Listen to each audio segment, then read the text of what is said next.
Annyeong! Welcome to the 12th lesson in the series. In the last part, we learned about the most basic sound change rules, and also learned the names of each of the letters. In this episode, we'll learn a few more common sound change rules.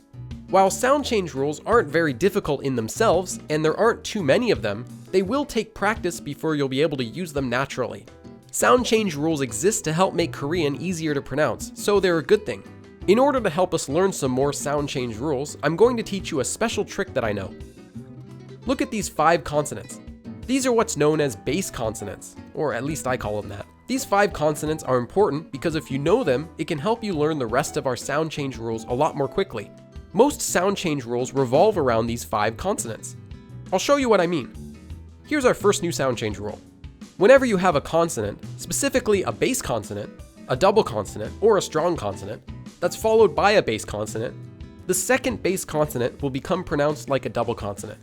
Okay, that sounds a bit difficult, but it's simple how it works. For example, take a look at this word. Hangul.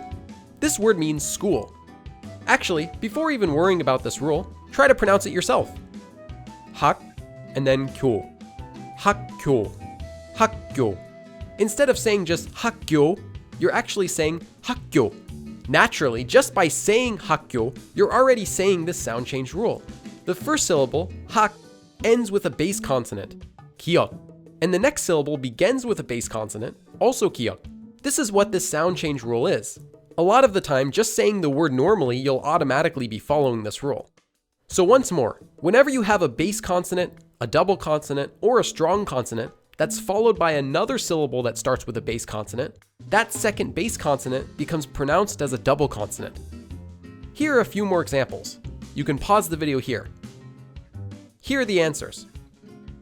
먹자, 봤다, 옷방, 돕다, 맞다, 샀지, 찾다, 박사, 낯설다, 식당. This is probably the most common sound change rule in Korean, and you'll hear it every day. Let's go over our next sound change rule. This rule is specifically for the letter hyut. Whenever it comes before or after a base consonant, it changes the base consonant into a strong consonant. So for example, take the word 좋다, which is a verb that means to be good. There's a hyut at the bottom of the first syllable, and it's followed by a digut. So the digut changes into a tiut. This becomes pronounced as 좋다.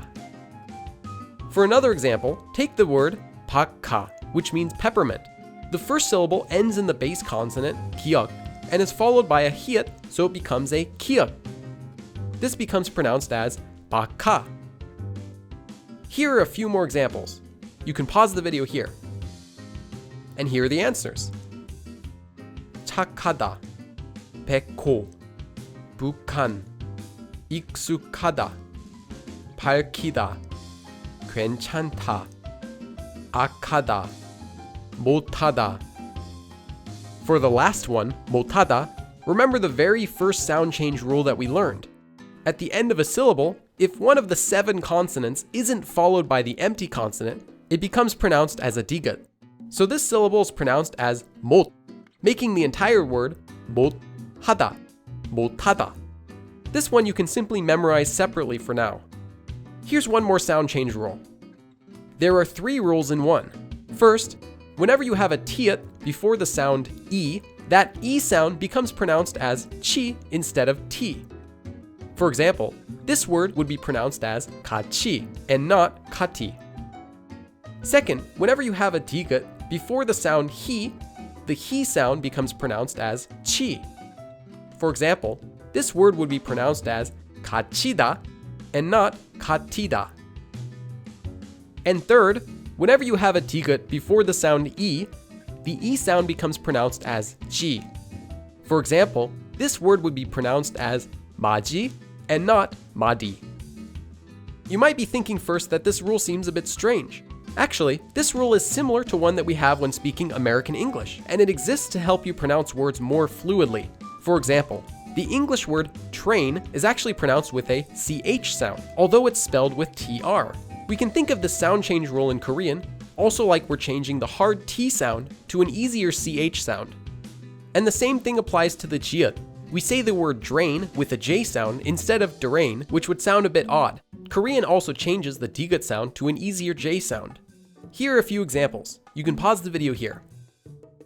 And here are the answers. 붙이다, 굳이, 마지, 마타. The fourth one is just mata. I was trying to trick you. Sorry. Now there aren't too many words that will use this sound change rule, but these are some of the more common ones. However, this sound change rule not only works with the sounds I and he, it also works with the sounds 여 and hyo, because the sounds 여 and hyo originally come from I and he. 여 is just a combination of the sound I and 어, and hyo is just a combination of the sound he and 어. Here are two examples. Try to read them on your own. You can pause the video here. Here are the answers. 붙여요, 갇혀요. Again, there aren't many words that use this sound change rule, so I'd recommend just focusing on the examples given in this video for now. And that's all for this video. Remember that the key to learning Hangul quickly is practicing it as much as possible. Thanks for watching, and in the next lesson, we'll learn a few more common sound change rules, and do some more practice with everything that we've learned so far. And I upload new videos to this channel every week, so click subscribe and follow along. 그럼 다음에 또 봐!